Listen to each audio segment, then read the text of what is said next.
Thank you very much, Andy. Thank you for the opportunity you gave me. Thank you for the honor you gave me. You honored the God, me, not me. మీరు దేవుణ్ణి మయంపరిచారు. మనం ఇద్దరం కలిసి సుమారుగా 4 years పైగా అవుతుంది కదండి.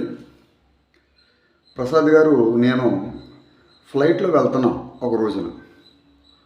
ప్రసాద్ గారు ఎవరో నాకు తెలియదు. నేను ఫారిన్ వెళ్తున్నాను, నా పక్కన ఆయన కూర్చున్నారు. ఈవెన్ ఆయన తెలుగువారు అని నాకు తెలియదు కూడా. సరే, నేను కొద్దిసేపటికి పాకెట్ బైబిల్ తీసి చదువుకుంటున్నాను. ఆయన నన్ను చూశారు. ఆయన చేతికి ఒక రింగ్ ఉంది, ఇప్పుడు కూడా అదే రింగ్ ఉంది కదండి. ఆ రింగ్ మీద క్రాస్ ఉంది. అప్పుడు మీరు ఎవరు ఏమిటని నేను హిందీలో అడిగేటప్పటికి, లేదు సార్ నేను కూడా తెలుగు వ్యక్తిని అన్నారు. అప్పుడు మా ఇద్దరు పరిచయం అయింది. మేము మాట్లాడుకుంటూ ఉండగా ఆయన కుటుంబ సమస్యలను చెప్పారు. ఆయన కుమార్తె లోబట్టం లేదు, వారి అబ్బాయి అంతే కదండి, వారి అబ్బాయి మరి ఇల్లు విడిచిపెట్టేసి తల్లిదండ్రులకు దూరంగా వెళ్ళిపోయాడు. ఈయన చూస్తే సర్వెంట్ ఆఫ్ గాడ్, ఈయన కూడా గొప్ప దైవజనుడు, ఈయన కూడా చాలా ప్రార్థనాపరుడు కూడా ఇన్ఫ్యాక్ట్. సరే, ఇవన్నీ చెప్పుకుంటూ వస్తున్నారు. అయ్యా అంటే నేను అవడానికి సరిగ్గా తెలియదు, నేను దైవజనుడని, నేను కూడా సర్వెంట్ ఆఫ్ గాడ్ అని తెలియదు. సరే, నేను అలా మాట్లాడుతూ ఆయన చేతిలో నా చేసి, ఏం పర్లేదు అయ్య గారు, నేను ప్రార్థన చేస్తాను, మీకు అతి త్వరలో అద్భుతం జరుగుతుంది, మీ కుమార్తె మీ మాట లోబడుతుంది, మీ అబ్బాయి కూడా ఇంటికి వచ్చేస్తాడండి, పర్వాలేదన్నాడు. అంటే ఆయన ఏమనుకున్నాడో, అందరూ ఇలాగే చెప్తారు కదా జనరల్గా, ప్రార్థన చేద్దామండి పర్వాలేదు దేవుడు ఉన్నాడు అంటారు కదా, అలాగే నేను చెప్పానమ్మా అనుకున్నారు. నేను అలా చెప్పలేదు. ఆయన నాకు తన యొక్క బాధను, తన యొక్క మరి శోధనని అంతా చెప్పిన కొద్దిసేపు నేను ప్రార్థనలో కళ్ళు మూసుకుని ప్రార్థన చేసిన తర్వాత చెప్పినటువంటి ప్రవచనం అన్నమాట. యూ విల్ బి రిస్టోర్డ్, మీరు సమకూర్చబడతారు, మీరు భయపడక్కర్లేదు అని చెప్పాను అనమాట. నేను మాట్లాడుతూ ఇలా జరుగుతున్న సమయంలో ఆయనకు ఒక టెక్స్ట్ మెసేజ్ వచ్చింది. డాడీ, నేను నీ మాట వింటాను, నువ్వు చెప్పినట్టుగా నేను మ్యారేజ్ చేసుకుంటానని కూతురు చెప్పింది. చెప్పేటప్పటికి ఆయన హడలెత్తిపోయాడు. ఆయనకి అర్థం కాలేదు, ఏంటి ఇంత మార్పు, 3 years నుండి ఉన్నటువంటి సమస్య ఏంటి, ఇక నా కాళ్ళ మీద పడిపోయినంత పని చేశారు. అంటే నేను ఇలాగ అనకూడదు కానీ అయ్యగారు అంత దుఃఖంలో ఉన్నారు యాక్చువల్గా. ఆయన అంటే నేను చెప్పిన మాట అలాగా వితిన్ మినిట్స్లో అలా జరిగేటప్పుడు ఇంకా ఆయనకి ఒక విధమైనటువంటి దుఃఖం మరింతగా ఎక్కువైపోయి చాలా తగ్గించేసుకున్నారనమాట. పర్లేదు అయ్యగారు, నేను చెప్తున్నాను కదా, అతి త్వరలో మీ అబ్బాయి కూడా మీ ఇంటికి వచ్చేస్తాడు, ఆయన భార్యతో వాళ్ళ కోడలతో ఉన్నటువంటి సమస్య కూడా మీకు క్లియర్ అయిపోతుంది, వారు మీ మీద పెట్టేటువంటి పిటిషన్ కూడా కొట్టివేయబడతాయని చెప్పాను. 2 నెలల్లో ఆ సమస్య కూడా తీరిపోయింది. అయితే కొన్ని కారణాల వల్ల మరి నేను తర్వాత కలవలేదు. ఫోన్లో కొంతకాలం కాంటాక్ట్లోకి ఉన్నారు కానీ తర్వాత కలవలేదు. సరే, దేవుడి కృపను బట్టి నేను ఇలాగా యూట్యూబ్స్లో మరి దేవుని యొక్క వాక్యాలు అవి పెట్టడం, ఆయన దగ్గరికి వచ్చి వెంటనే నా నెంబర్ మళ్ళీ తిరిగి క్యాచ్ చేసి నేను రాత్రి ఈస్ట్ గోదావరిలో వాక్యం చెప్పి బయలుదేరి మార్నింగ్ విజయవాడకి వచ్చాను. ఇక్కడ హోటల్లో ఒక చిన్న మీటింగ్ ఉంటే ఆ మీటింగ్ దగ్గరికి వచ్చాను. మీటింగ్ వచ్చేటప్పటికి జస్ట్ ఒక 25 minutes బ్యాక్ ఆయన నాకు ఫోన్ చేసి, అయ్యా మీరు అర్జెంటుగా రావాలన్నప్పుడు నేను ఇక్కడికి వచ్చాను. చప్పట్లు కొట్టి దేవుడికి స్తోత్రం చెప్పండి, హల్లెలూయా. ఇప్పుడు ఈ పరిచయం అంతా ఎందుకు చేశానంటే, 102 దావీదు కీర్తనలో మనకు సుమారుగా 28 వచనాలు కనపడతాయి. Please open the Bible. మీరందరూ కూడా పరిశుద్ధ గ్రంథంలో 102లో ఇక్కడ దుఃఖము చేత ప్రాణము సొక్కిన నాడు యెహోవా సన్నిధిని మొరపెట్టిన సన్నిధిని పెట్టిన మొర అనేటువంటి పైన ఒక మాట మనకు కనబడుతుంది. ఇంగ్లీష్లో ఏముందంటే అండి, a prayer of the afflicted and overwhelmed. అంటే ఏంటంటే దుఃఖము చేత ప్రాణం పోయినటువంటి వ్యక్తి యెహోవా సన్నిధిని పెట్టినటువంటి మొర. దేవునికి స్తోత్రం. అవునవును, దావీదు యొక్క ప్రార్థన మనకు ఈ యొక్క అధ్యాయంలో చాలా క్లియర్గా కనబడుతుందండి. దావీదు చేసినటువంటి ప్రార్థన మనకు ఈ అధ్యాయంలో చాలా క్లియర్గా కనబడుతుంది. యెహోవా నా ప్రార్థన ఆలకింపుము, నా మొర నీ యొద్దకు చేరనిమ్ము, నా కష్టదినములో నాకు విముఖుడివై నువ్వు ఉండకము. అని ఈ విధంగా చెప్పుకుంటూ వస్తున్నాడు. దీన్ని కొన్ని పార్ట్స్ కింద మనము డివైడ్ చేయాలి. ఈ అధ్యాయంలో 1 to 11 ఒక పార్ట్ అవుతుందండి. 1 to 11 ఒక పార్ట్ అవుతుంది. ఇక 12 నుండి చివరి వరకు సెకండ్ పార్ట్ అవుతుంది. ఫస్ట్ పార్ట్లో తన ఎఫ్లిక్షన్, తను ఎంత బాధపడుతున్నాడో మరి ఇక్కడ మనకు కనబడుతుంది. నువ్వు నా ప్రార్థన చెవియొద్దు, నువ్వు త్వరపడి రావాలి, ఎందుకంటే పొగ ఎగిరిపోయినట్టుగా నా దినములు ఏమైపోతున్నాయి, అయిపోతూ ఉన్నాయి.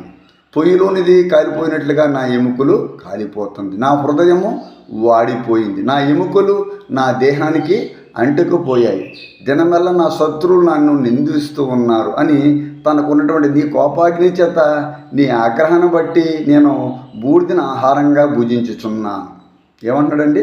బూడిదిన ఆహారంగా భుజించుచున్నాను, నా పానీయములో కన్నీటిని కలుపుకుంటున్నాను, నా దినములు సాగిపోయిన నీడను పోలి ఉన్నవి, నీవు నన్ను పైకెత్తి పారవేశావు, గడ్డి వలె నేను వాడి ఉన్నాను అని ఈ 11 వచనాలు మనం చూస్తుంటే మనకు కనబడుతూ ఉన్నాయి. ఇది దావీదు యొక్క ప్రార్థనా జీవితాన్ని మనకి సూచనగా ఉంటుంది. దావీదు చేసినటువంటి ప్రార్థన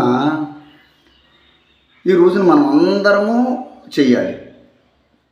దావీదు ఎలా ప్రార్థన చేశాడు, ఎందుకు ప్రార్థన చేశాడు, ఏ సమయంలో ప్రార్థన చేశాడు అనేది పరిశుద్ధ గ్రంథం మనకు చాలా చోట్ల చాలా విపులంగా చాలా క్లియర్గా మాట్లాడుతూ వచ్చిందనమాట. చాలా చోట్ల ఇవన్నీ అయిపోయిన తర్వాత ఒక వచనం దగ్గర మనం ఆగాలండి. ఏ వచనం దగ్గర అంటే, వారి ప్రార్థన వైపు తిరిగి ఉన్నాడు. ఎవరో? దేవుడు.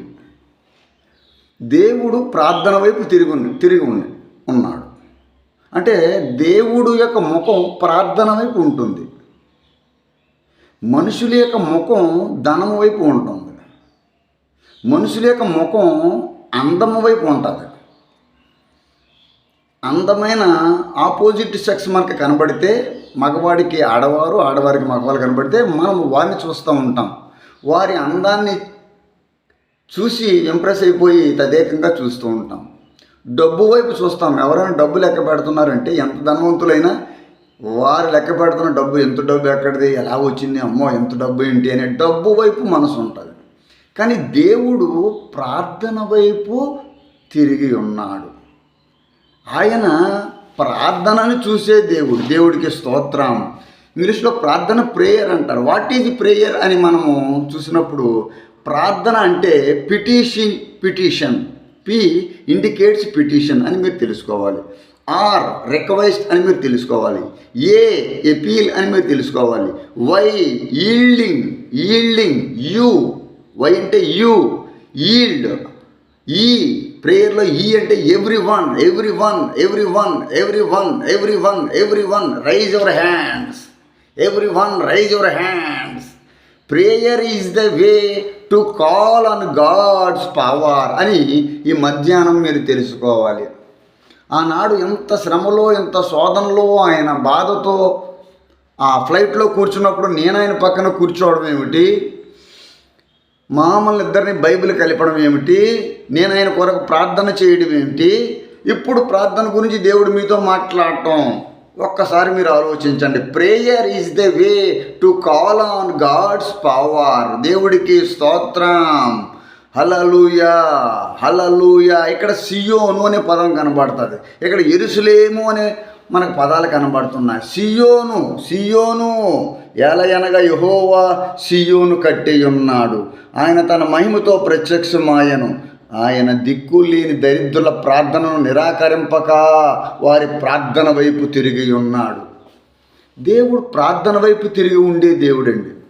పరిశుద్ధ గ్రంథంలో ఎవరైతే ఆయన వైపు తదేకంగా ముఖాన్ని పెట్టి చేతులు పైకెత్తి ప్రార్థించుకున్నారో వారందరూ ఆశీర్వదించబడ్డారు. మీరందరూ ఆశీర్వదించబడాలంటే prayer is the only weapon. Petition to God, request God, appeal to God, yield yourself. Come everyone, raise your hands. My friends, అన్న దీనత్వంతో వచ్చింది. ఆవిడ ధనవంతురాలు అయినప్పటికీ, ఆవిడ కుటుంబ పరంగా సామాజిక పరంగా ఇదే వెల్ సెటిల్డ్ ఫ్యామిలీ అయినప్పటికీ కూడా ఆవిడ దీనత్వాన్ని ధరించింది. సంతులేని దాన్ని ఇల్లాలిగా చేసే దేవుడి దగ్గరకు వచ్చింది. దేవుని దేవాలయంలో ప్రార్థన చేస్తుంది. దీనుల ప్రార్థన, దరిద్రుల ప్రార్థన మీక్ దేవుడు లక్ష్య పెడతాడు, నిర్లక్ష్య పెట్టడని లేఖనం మాట్లాడుతుంది.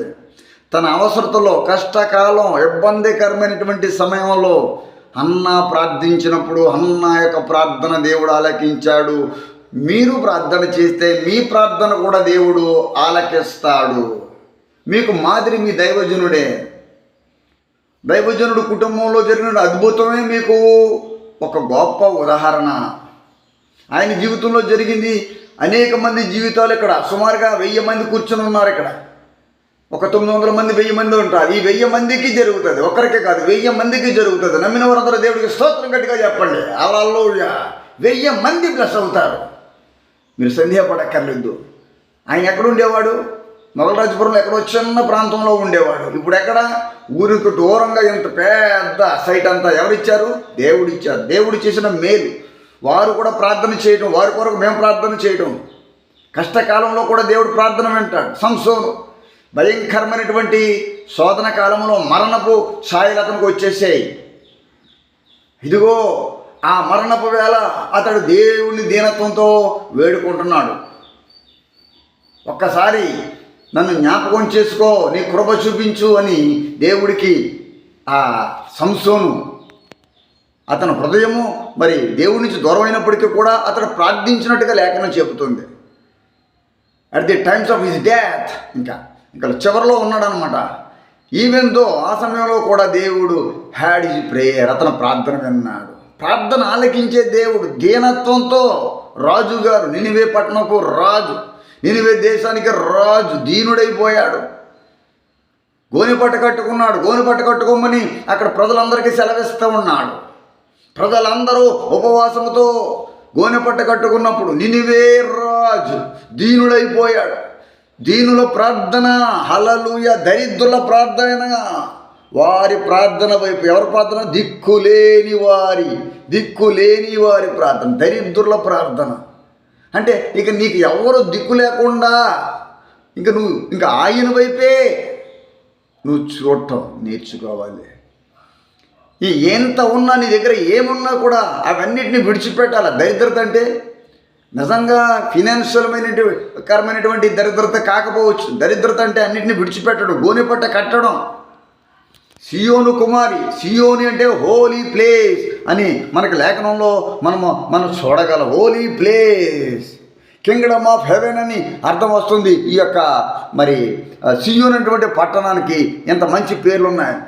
ఈ యొక్క సియోను అనేటువంటి పదం బైబిల్లో 152 సార్లు కేవలం ఓల్డ్ టెస్టమెంట్లో రచించబడింది. 152 సార్లు, 150 టైమ్స్.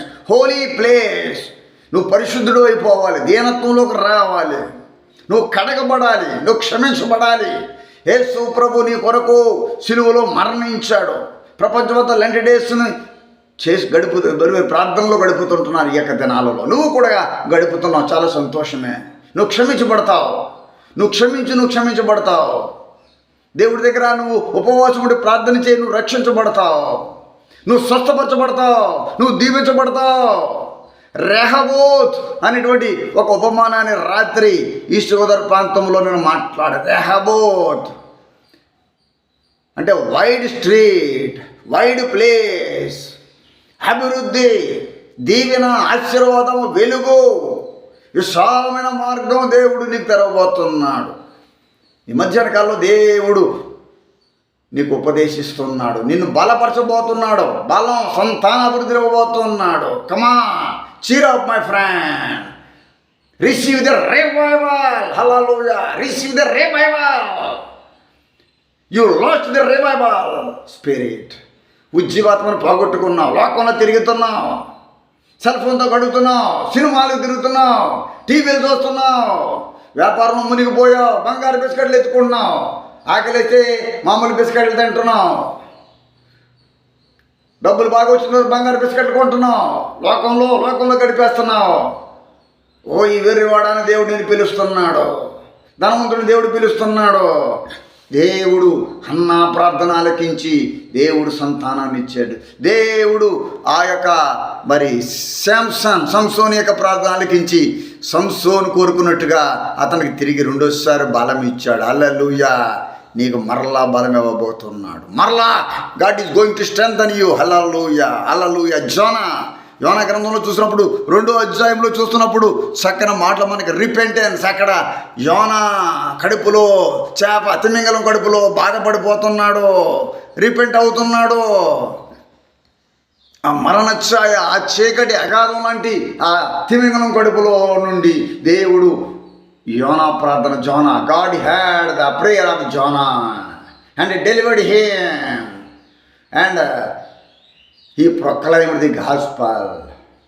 నినివే పట్టణం అంతా మారిపోయింది. ఎందుకంటే దేవుడు యోనా యొక్క ప్రార్థన ఆలకించాడు. నీ ప్రార్థన ఆలకిస్తున్నాడు. నిన్ను సృజించిన వాడు నీ ప్రార్థన ఆలకించడా? చెవులిచ్చిన వాడికి చెవులు లేవా? కళ్ళు ఇచ్చిన వాడు చూడనుకుంటున్నావా? రక్షింపబడినారనుకున్నట్లు అని వాక్యం చెబుతుంది.